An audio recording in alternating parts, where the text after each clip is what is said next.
Hello everyone and welcome to another video. Hello everyone and welcome to another video. Now back in 2016 AMD launched the RX 460, an entry-level graphics card that was never really capable of 60 frames per second Full HD ultra settings gaming at the time, but it proved to be a nice option for those on a tighter budget. At $109 for the 2GB card or $139 for the 4GB variant, I think this was a pretty decent deal 3 years ago. And today I picked up this 4GB model for just £50. Initially I thought I was getting the 2GB model as stated on the box website, but this morning the 4GB Powercolor version turned up and, well, I'm pretty happy with that. I sort of wanted to test the 2GB one because I thought it would be more of a challenge when running games, but what can you do? This Powercolor dual fan model doesn't require a 6-pin connector, which by looking at it you'd think it would, but it's nice to see that even those with weaker power supplies can still benefit from a card like this in 2019. On the used market they can be found at a fraction of their original RRP, though there does exist still a small price gap between the 2GB and 4GB models. After purchasing this one I got to thinking, what would it take in order to run a few modern titles at 60 frames per second? It's a feat that's never really been that achievable with the most demanding games and a card like this, but just how low would you have to go in terms of the resolution and the in-game settings in order to pump 60 frames per second out of this card, if it's even possible? So what I thought I'd do today was exactly that.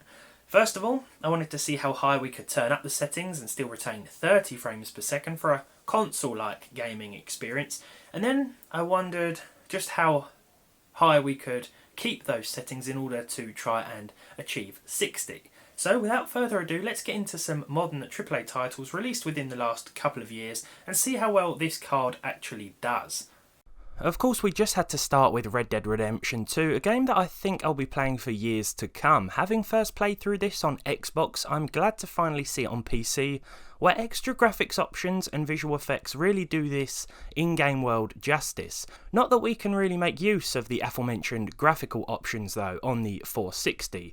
That's not to say that the game doesn't still look incredible though, even with the following settings. We were able to set everything to medium with TAA in order to maintain an average of 30 frames per second with this card. The texture setting was on high. Towns like Valentine here will have an impact on FPS, but the average, which was worked out after running the benchmark and then roaming about for an hour, stuck at exactly 30. If you want a 60 FPS average, then 720p is where we'll need to start. 1080p with everything at low won't quite let us achieve it, but remember, if you're happy with 50 for example, then choosing the same settings as me probably isn't necessary. You can enjoy every game with the settings and resolution you wish. If you do want to enjoy Red Dead Redemption 2 at 60 FPS though on a 460, this lowered resolution and a mixture of low and medium settings is the way forward. This doesn't look too bad and it will certainly look better on a 1366x768 display or lower. Personally, with Red Dead, I'd play at 1080p with all medium settings and maybe lock the frame rate to 30 with the 460. It still looks absolutely incredible. So I just wanted to add this as a little bit of an afterthought before I rendered the video. As you get closer to towns or cities like Valentine or Saint Denis for example, you can probably say goodbye to the 60 FPS average even with reduced settings.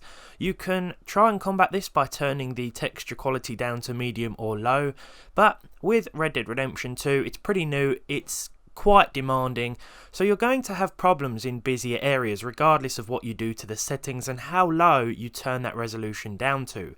When you're exploring the wilderness though, things like that, well, you should still achieve a pretty respectable average and should be able to stick quite close to that 60 FPS. So in Battlefield 5 you can push the settings all the way up to high and still retain at least 30 FPS on average. For single player this is fine, but you'll probably want to get as close to 60 as possible for online play. In competitive multiplayer first person games, the more frames the better. I did try ultra settings here too, but that meant our frame rate dropped to about 26. So what do you need to do for 60 frames per second on this entry level card? Well, actually not much. Instead of the high preset, simply select the low preset. This improves the frame rate significantly and the game still looks very good. If you want, you can actually keep the texture settings on high and still hit at least 60 FPS with minimal frame drops.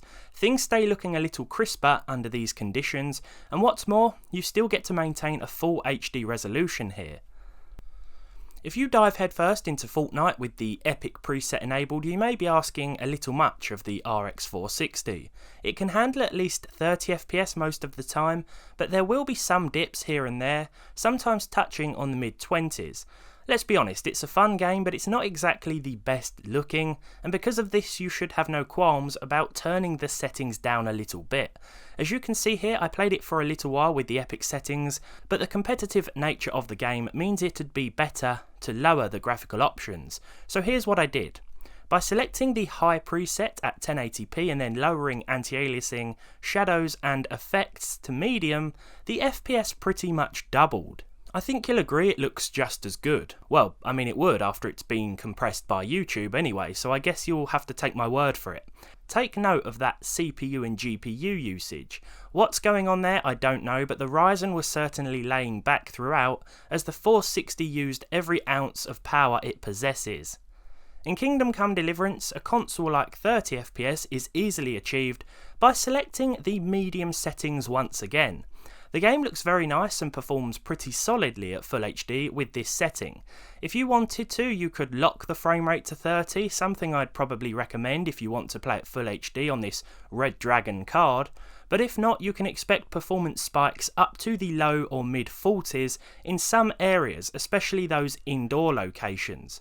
Now 60 FPS is a little more tricky. You'll first have to be prepared to drop the resolution, not as much as in Red Dead Redemption 2 mind you, because here 900p will suffice. The low preset will also be necessary. In this case I also turned motion blur off. I know it can help make things seem smoother when turning the camera, but it's an effect I just don't like, to be honest. Anyway, you'll average 60 FPS at 900p in Kingdom Come Deliverance, but that's not to say you'll be devoid of experiencing any frame dips, as this is still a pretty intensive title for some hardware. Despite the unique art style of the Outer Worlds, and one that screams this doesn't look that difficult to run, it actually is.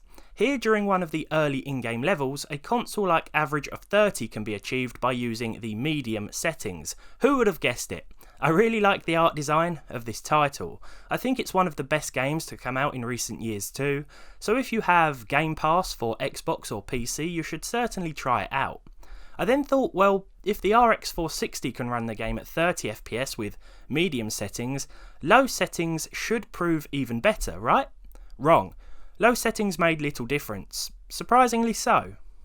It was only when going back into the graphical options and setting the resolution to 720p with 90% resolution scaling that we could actually hit a full 60 on average. Personally, here, with this card, I play at 1080p and lock the frame rate to 30 again. I know it's not for everyone, but with this GPU, it's certainly geared better toward 30 FPS in newer titles and demanding AAA releases. In fact, in that regard, it still does quite well, considering its used market price in some countries. If you want 30 FPS in Rage 2, again medium settings will suffice, the medium preset in fact at 1080p. I also turned motion blur off again as a personal preference. I think the 460 has done quite well today. This started off as seeing whether or not it could handle 60 FPS in some new games and what sacrifices you'd have to make to achieve that, but it's turned out as a testament to the card's performance nonetheless. Without getting too far distracted from the premise though, let me just say that for 60 frames per second, we have to say hello to our old friend 900p once again, in combination with the game's low preset. As I said before, this is just me testing what's needed for 30 or 60 frames per second. If you're looking for a more balanced experience, then using settings anywhere between the ones I've tried out today should net you that. The 460 never was a card designed with solid 60 FPS gaming in mind, not outside of esports titles anyway, so it would be unfair to be disappointed with any of these results. In fact, I'm very happy with how it did. For the money, this GPU still seems like a good choice for gamers on a tighter budget, especially those who would be happy with a 30 frames per second 1080p experience. It's even better if you're still running with a lower resolution display. 2GB 460s can be found for less, so consider those as well. these bad boys in particular. In fact, the price these OEM ones go for sometimes makes them very desirable for low power gaming rigs and small form factor systems. To finalise then, and we'll end with a racer, Dirt Rally 2. Possibly one of the hardest driving games I've ever played, but perhaps that's just me. You can ramp everything up to Ultra at 1080p here to hit 30 FPS on average, which provides delightful visuals, but I prefer the medium preset at Full HD whilst keeping TAA on to achieve a buttery smooth 60. It's a fine experience. I'll leave you now with a short clip of my superb driving skills. Please leave a like below if you enjoyed this video, leave a dislike if you hated it, and maybe be an absolute legend and hit that subscribe button and turn those notifications on if you want to. You don't have to if you don't want to. See you in the next one.